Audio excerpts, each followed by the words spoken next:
नमस्कार दोस्तों, आप देख रहे हैं आपका अपना चैनल यूट्यूब चैनल प्रथम कोचिंग प्रतापगढ़ में स्वागत है।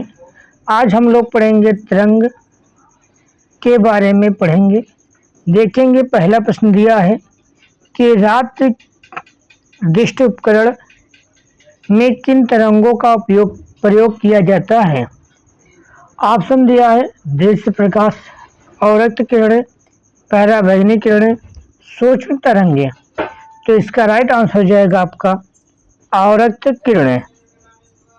इसी क्रम में देखते हैं अगला प्रश्न आता है आपका कि दृश्य प्रकाश की तरंगदैर्घ्य सीमा क्या है। तरंगदैर्घ्य की सीमा क्या है। ऑप्शन दिया है 100 से 300 नैनोमीटर, 390 से 700 नैनोमीटर, 800 से 1000 नैनोमीटर, 10 से 100 नैनोमीटर। तो इसका राइट आंसर हो जाएगा 390 से 750 नैनोमीटर होता है। अगला प्रश्न देखते हैं कि दिया है कि चिकित्सा के क्षेत्र में क्रिस्टल की संरचना ज्ञात करने के लिए किन किरणों का प्रयोग होता है। ऑप्शन दिया गामा किरण, एक्स किरणें, रेडियो तरंगे, पराबैंगनी किरणें। तो इसका राइट आंसर हो जाएगा आपका कि एक्स किरणें। अब इसी क्रम में देखते हैं अगला प्रश्न। डॉपलर प्रभाव के कारण समीप आती रेलगाड़ी की सीटी की आवृत्ति में क्या परिवर्तन होता है।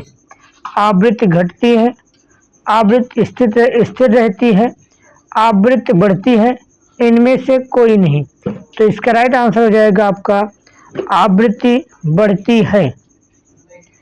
अब इसी क्रम में देखते हैं अगला प्रश्न आता है राडार में शत्रु के वायुयान का पता लगाने के लिए किन तरंगों का उपयोग किया जाता है। ऑप्शन दिया रेडियो तरंगे, अवरक्त तरंगे, ध्वनि तरंगे, पराबैंगनी किरणें। तो इसका राइट आंसर हो जाएगा आपका कि रेडियो तरंगे। क्या हो जाएगा? रेडियो तरंगे। अगले क्रम में प्रश्न देखते हैं निम्नलिखित में से कौन सी तरंग अनुप्रस्थ तरंग का उदाहरण है। ऑप्शन दिया है ध्वनि तरंग, प्रकाश तरंगे, अल्ट्रासाउंड तरंगे, स्प्रिंग में उत्पन्न तरंगे। तो अनुप्रस्थ तरंगे कौन से होंगी? इसका राइट आंसर हो जाएगा आपका प्रकाश तरंगे। अगला प्रश्न है एक्स किरणें की खोज किसने की थी। तो ऑप्शन दिया है न्यूटन, मार्कोनी, डब्ल्यू सिरार्जन, हेनरी हर्ज। तो इसका राइट आंसर हो जाएगा मार्कोनी। क्या हो जाएंगे? मार्कोनी ने ज्ञात किया था। अगला है कि प्रश्न है रिमोट कंट्रोल डिवाइस में कौन सी किरणों का प्रयोग होता है। पराबैंगनी, अवरक्त, रेडियो, एक्स किरणें। तो इसका राइट आंसर हो जाएगा आपका बी, अवरक्त किरणें। अगला देखते हैं प्रश्न कि माइक्रोवेव ओवन में किन तरंगों का उपयोग किया जाता है। ऑप्शन है सूक्ष्म तरंगे, गामा किरण, दृश्य प्रकाश, रेडियो तरंगे। तो इसका राइट आंसर हो जाएगा आपका सूक्ष्म तरंगे। अगला प्रश्न देखते हैं कि दिया है समुद्र में डूबी वस्तुओं का पता लगाने के लिए किस यंत्र का प्रयोग किया जाता है। दिया है ऑप्शन राडार, लेजर, सोनार, टेलक्स। तो इसका राइट आंसर हो जाएगा आपका सोनार। अगला प्रश्न है कि दिया है सबसे अधिक वेधन क्षमता किस कारण से होती है। एक्स किरणें, गामा किरणें, पराबैंगनी किरणें, रेडियो तरंगे। तो इसका राइट आंसर हो जाएगा आपका गामा किरणें। अगला प्रश्न देखते हैं रेडियो तरंगे वायुमंडल की किस परत से परावर्तित होकर वापस आती हैं? क्षोभ मंडल, ताप मंडल, आयन मंडल, वाह्य मंडल। तो इसका राइट आंसर हो जाएगा आपका आयन मंडल। अब इसी क्रम में देखते हैं अगला प्रश्न कि कैंसर के उपचार, विकिरण चिकित्सा, कोबाल्ट 60 का प्रयोग क्यों किया जाता है? ऑप्शन दिया है एक्स किरणों के कारण, गामा किरणों का उत्सर्जन के कारण, रेडियो तरंगों के कारण, औरक्त किरणों के कारण। तो इसका राइट आंसर हो जाएगा आपका गामा किरणों के उत्सर्जन के कारण। अब अगला देखते हैं प्रश्न दिया है कि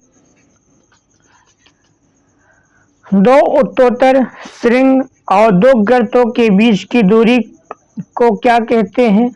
आवृत्ति, वेग, तरंग दैर्घ्य, आयाम। तो इसका राइट आंसर हो जाएगा आपका तरंग दैर्घ्य।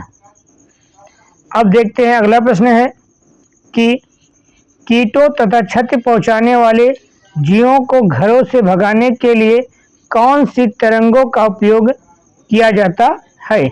ऑप्शन दिया है रेडियो तरंग, अल्ट्रासोनिक तरंग, प्रकाश तरंग, गामा किरणें। तो इसका राइट आंसर हो जाएगा आपका अल्ट्रासोनिक तरंगे। अब आते हैं अगला प्रश्न है गामा किरणों की खोज किसने की थी? ऑप्शन दिया Paul Villard, Johann Ritter, Newton, Marconi. तो इसका राइट आंसर हो जाएगा आपका ए पॉल बिलार्ड। अगला प्रश्न है कि जल को कीटाणु मुक्त करने के लिए किन किरणों का प्रयोग होता है? ऑप्शन है औरक्त किरणें, पराबैंगनी किरणें, दृश्य प्रकाश, रेडियो तरंगे। तो इसका राइट आंसर हो जाएगा आपका पराबैंगनी किरणें। अब देखते हैं अगला प्रश्न है दीर्घ रेडियो तरंगों की खोज किसने की थी? इसका ऑप्शन दिया है Henry Hertz, Marconi, William Herschel, Newton. तो इसका राइट आंसर हो जाएगा आपका मार्कोनी। अगला प्रश्न है कि देखते हैं अगला प्रश्न है कि टेलीविजन के प्रसारण में किन तरंगों का उपयोग मुख्य रूप से होता है? ऑप्शन है गामा किरणें, रेडियो तरंगे, एक्स किरणें, पराबैंगनी किरणें। तो इसका राइट आंसर हो जाएगा आपका रेडियो तरंगे। अब आते हैं अगला प्रश्न है आज का सेक्शन का लास्ट प्रश्न है सोनार में मुख्य रूप से कौन सी तरंगे प्रयुक्त होती हैं? प्रकाश तरंगे, रेडियो तरंगे, पराश्रव्य तरंगे, औरक्त तरंगे। तो इसका राइट आंसर हो जाएगा आपका पराश्रव्य तरंगे। तो आज हमने देखा तरंगों के बारे में बातचीत की और प्रश्न को देखा, और जो प्रश्न है होमगार्ड यूपी टेट के लिए बेहद महत्वपूर्ण प्रश्न है। आप लोग हमारा सपोर्ट करिए और आप लोग देखेंगे तो हौसला हमारा बढ़ेगा, तो हम नए नए वीडियो लाएंगे डेली। यदि आप थैंक यू।